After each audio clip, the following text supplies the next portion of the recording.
रामगढ़ गांव की सुंदरता में चार चांद लगाने का काम करती थी। वहां की हरियाली, जो सुबह के समय पक्षियों की चहचहाहट से और भी सुहानी हो जाया करती। लेकिन इस गांव में एक लकड़हारा रहा करता था, जो कि बेहद ही गरीब था।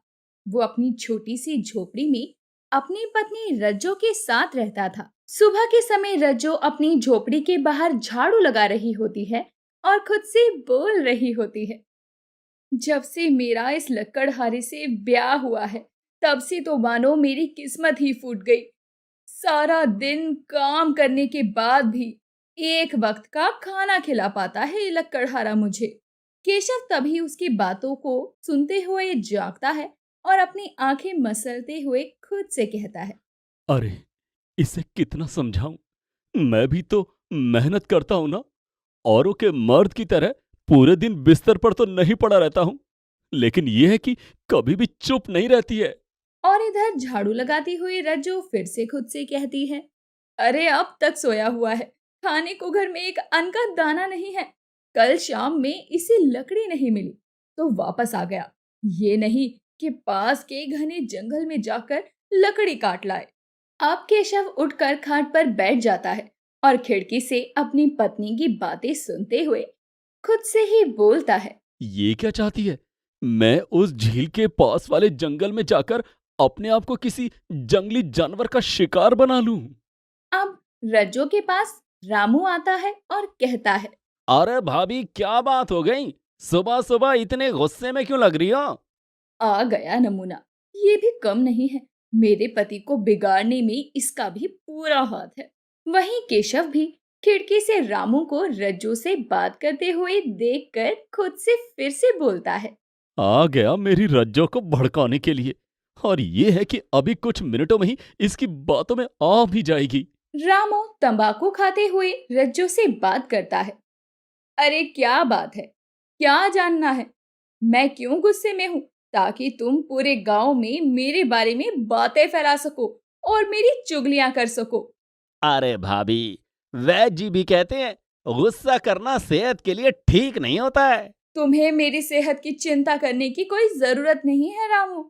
जब मेरे मर्द को ही मेरा थोड़ा भी ख्याल नहीं है, तो तुम्हारे सोचने से भला क्या ही हो जाएगा। अरे केशव भैया भी आपके लिए बहुत सोचते हैं, लेकिन क्या है ना, गरीबी होती ही ऐसी चीज है। किसी एक चीज के बारे में सोचो, 10 समस्या पहले खड़ी रहती हैं। अरे ये तो तुम ठीक कह रहे हो रामू। वैसे उनसे कोई काम था क्या तुम्हें? यहाँ कैसे आना हुआ? ना ना भाभी, मैं तो आपको गुस्से में देखकर यहाँ चला आया। जरा भाभी का गुस्सा शांत तो करूं। और देखो, मैं तो अब ठीक हूँ। जा रही हूँ अपने मर्द को उठाने, भेजती हूँ काम पर। केशव अब भी खिड़की से दोनों की बातें सुन रहा था। देखा, रज्जू से दो मीठी बात क्या करो, खुद को तो भूल ही जाती है।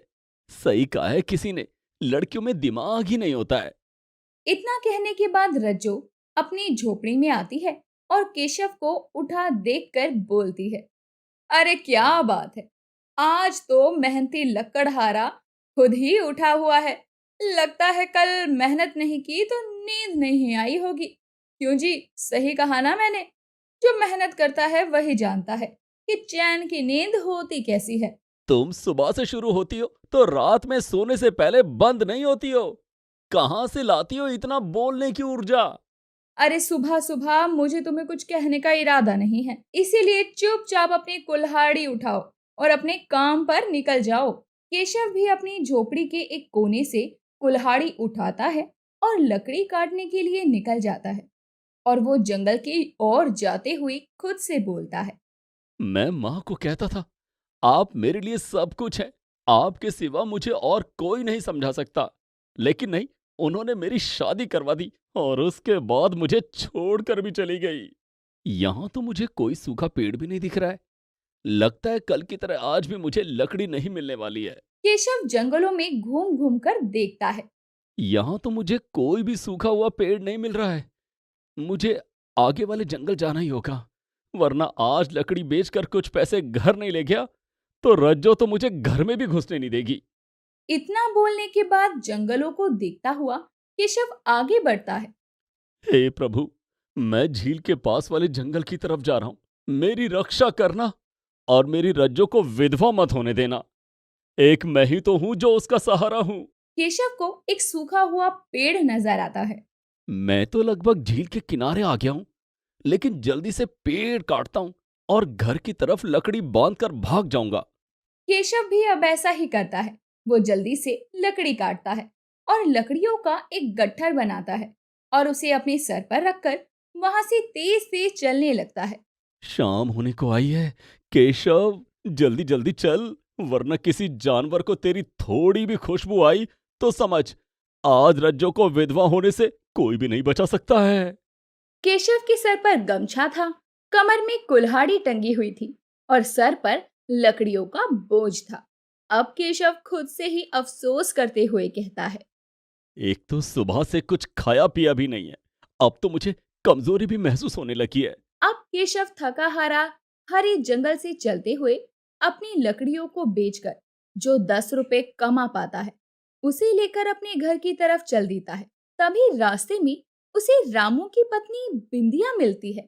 अरे केशव भैया, शाम ढलने को आई है, कहाँ से आ रहे हैं आप? अरे बिंदिया बहन, अभी मैं जंगल से लकड़ियां काट कर उन्हें बेच कर ही आ रहा हूँ। आज लेट हो गया। अच्छा अच्छा, जंगल से लौट रहे हैं आप, वो भी इस समय? मैं तो कहती हूँ आप अपने साथ उन्हें भी ले जाया करो। रामू से तो मैं कहता हूँ मेरे साथ ही लकड़ी काटने चला कर, लेकिन वो है कि मानता ही नहीं है। कहता है मुझे खाने के बाद नींद इतनी आती है, मुझसे कोई काम नहीं होता है। मैं तो इस इंसान से परेशान हो गई हूँ। खाने सोने और दूसरों की चुगली के अलावा इन्हें आता ही क्या है? सारा दिन सोते सोते रहते हैं, तभी तो दूध भी निकल आई है बाहर। ये तो आप ठीक कह रही हैं बिंदिया बहन। मेरा मतलब ठीक है, तो मैं चलता हूँ। घर जाऊंगा तो रज्जो शाम के खाने के लिए राशन लाने भी जाएगी बनिए की दुकान पर। ठीक है भाई साहब, अब मैं भी चलती हूँ। बच्चों को खाना खिलाने का समय हो गया है। बिंदिया रामू की पत्नी थी और वो रामू से परेशान रहा करती। अब वो केशव से बातचीत कर अपने घर की तरफ निकल जाती है और इधर केशव भी अपने घर की तरफ निकल जाता है। केशव ने अपने घर के दरवाजे पर आकर चप्पल खोली ही थी कि रज्जो घर में बन बनाने लगती है और खुद से बोलती है, इस आदमी से तो एक काम नहीं होता। बताओ, संध्या का समय हो गया है। अरे, यूं नहीं कि घर लौट आऊं, लेकिन नहीं, ये भी इससे नहीं होगा। कल तो भूखा ही रखा और ऊपर से सुबह भी कुछ खाने को नसीब नहीं हुआ। अब रज्जो घर में आए हुए केशव को देखती है और कहती है, लो भाई, शैतान का नाम लिया और शैतान हाजिर। आ गए तुम। आज भी भूखा सुलाने का इरादा है क्या? नहीं नहीं रज्जो, आज मैं लकड़ी बेचकर पूरे 10 रुपए लेकर आया हूँ। लो, और जाओ बनिया जी की दुकान से चावल ले आओ। अरे वाह, क्या बात है!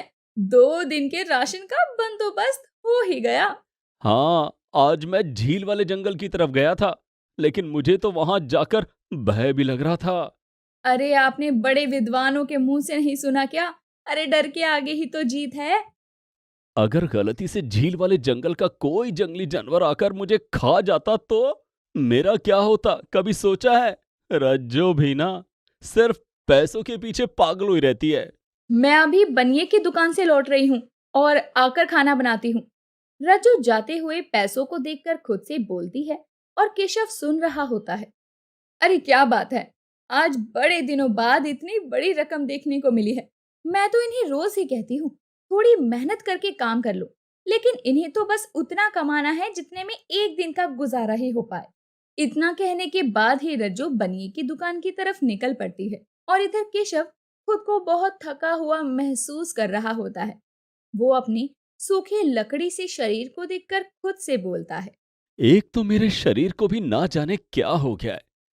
लकड़ी काटते काटते एकदम लकड़ी की तरह ही होता जा रहा हूं। केशव खिड़की खोलकर बाहर की तरफ देखता है तो मौसम बहुत खराब था। लगता है मौसम खराब होने वाला है। चलो कोई बात नहीं, आज तो मैं 2 दिन के राशन के पैसे ले आया हूं, वो भी लकड़ी बेचकर। वहीं रज्जो भी चावल लेकर अब घर आती है। अरे, आपने बाहर का मौसम देखा है, कितना खराब है। अच्छा हुआ जो तुमने 2 दिन के खाने का बंदोबस्त कर लिया। मैंने ऐसा कुछ सोचकर लकड़ी नहीं काटी थी। बस लकड़ी की किस्म अच्छी थी तो मालिक ने 5 रुपए ज्यादा दे दिए। अरे अच्छी बात है। तो आप इसी किस्म की लकड़ी क्यों नहीं काटते हैं, जिससे अच्छे पैसे भी आए?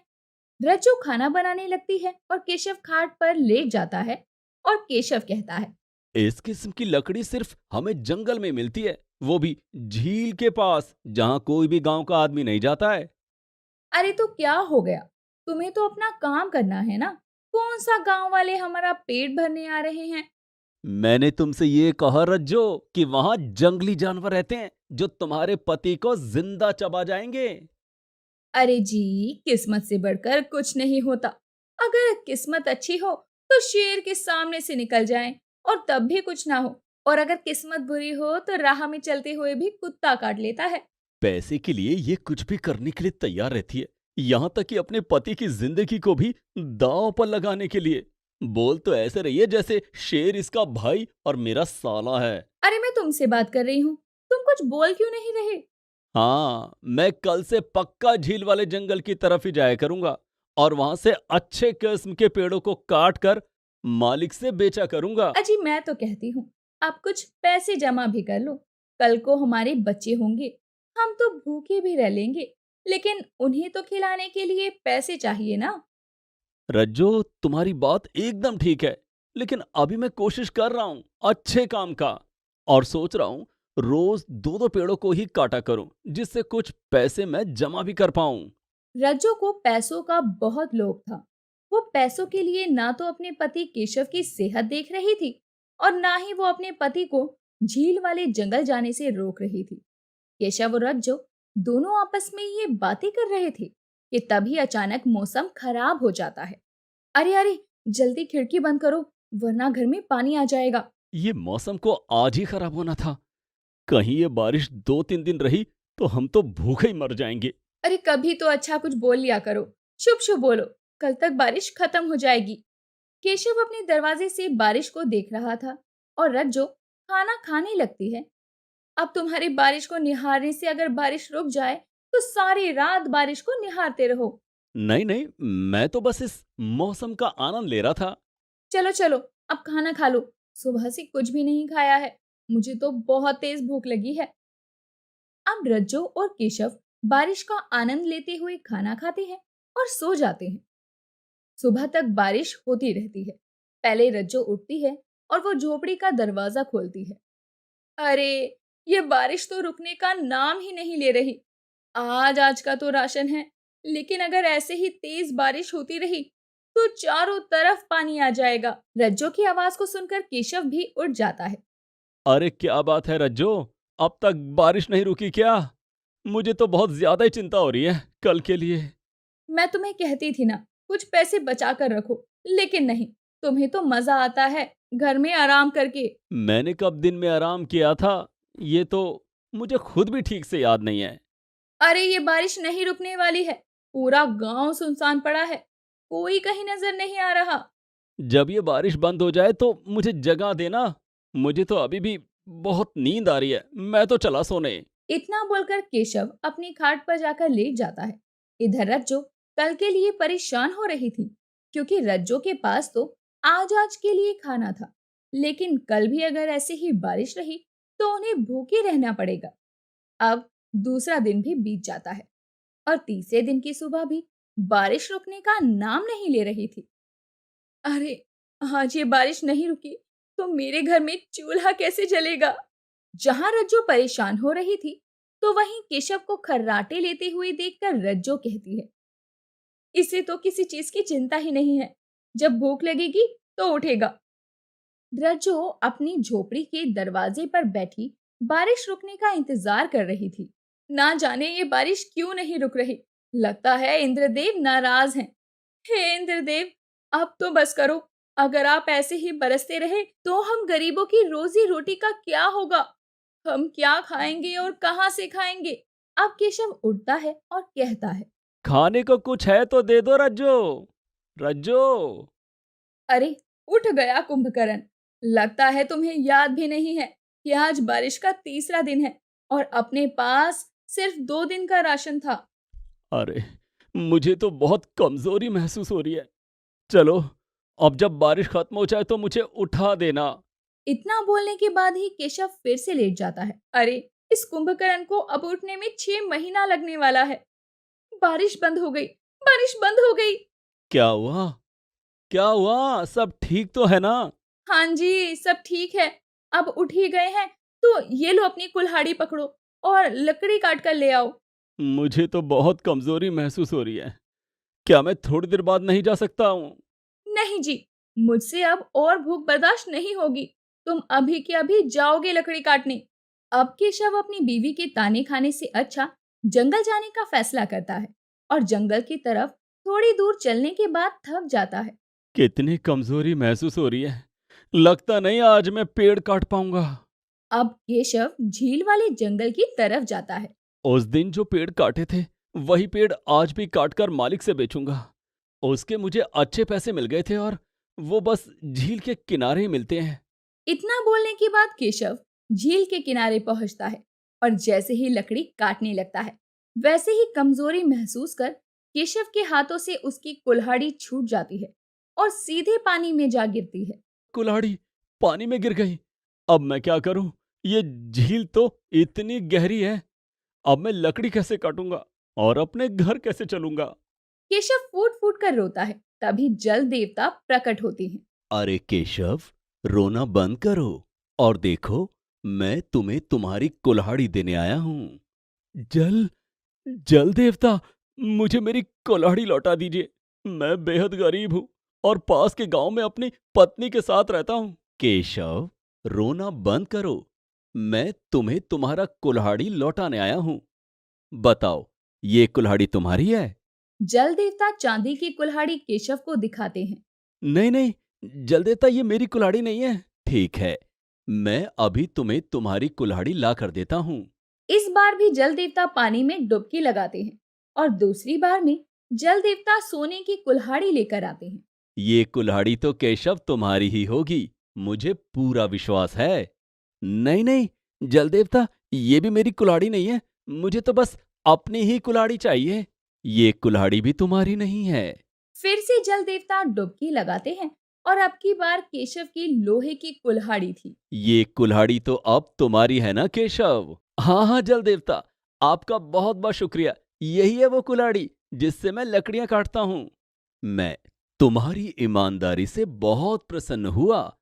केशव, तुम बहुत ईमानदार व्यक्ति हो, इसलिए मैं तुम्हें अपनी तरफ से ये चांदी और ये सोने दोनों ही कुल्हाड़ी देता हूँ।